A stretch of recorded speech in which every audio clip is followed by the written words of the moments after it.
Good evening, everyone. Welcome to Dread Time Stories. I'm your host, Dr. Phobia, and tonight, our story comes from the world of creepypastas. So sit back, relax, and enjoy tonight's tale, Twist Ending.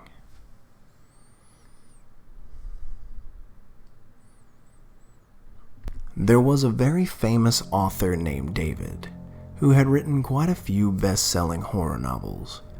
All of the literary critics praised his talent for plot twists and surprise endings. He received a large amount of fan mail every day, and some budding authors even sent him manuscripts in hopes that he would help them to get them published. While David took pleasure in responding to letters from his fans, he took even more pleasure in stealing the ideas of amateur writers. If he came across a manuscript with a great idea for a scary story, he would use it in one of his own books and deny the author any credit. Then, in order to hide his theft, he pulled some strings with his friends in the publishing industry to make sure that the original author never got anything published in the future. One day, David received a new manuscript in the mail. It was bound in a beautiful hardcover book.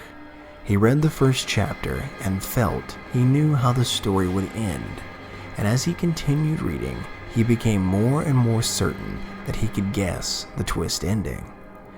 It was growing late, but he wanted to finish the manuscript to see whether or not he was right. When David came to the final chapter, he realized that the last few pages of the book were stuck together. Anxious to read further, he pulled the pages apart.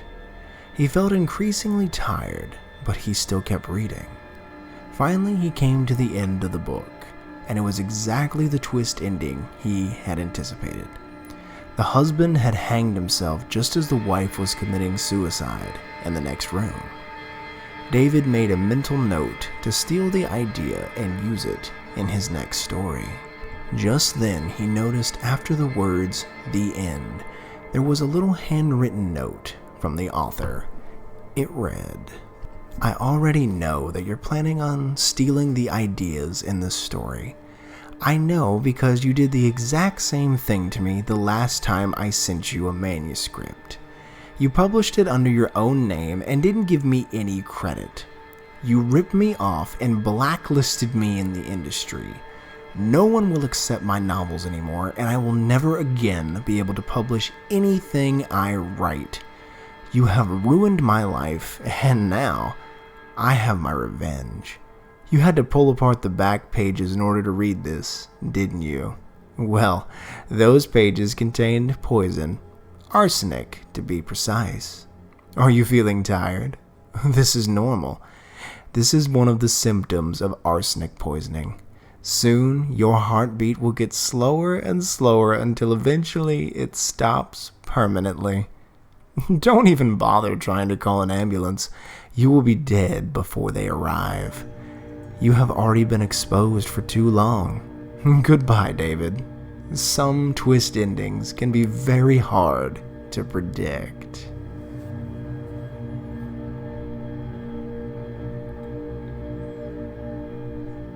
That was the twist ending. I hope you enjoyed it, and thank you for listening. Like I always say in closing, check under your bed, look in your closet, and sleep with the light on. The life you save may very well be your own. Good night, everyone.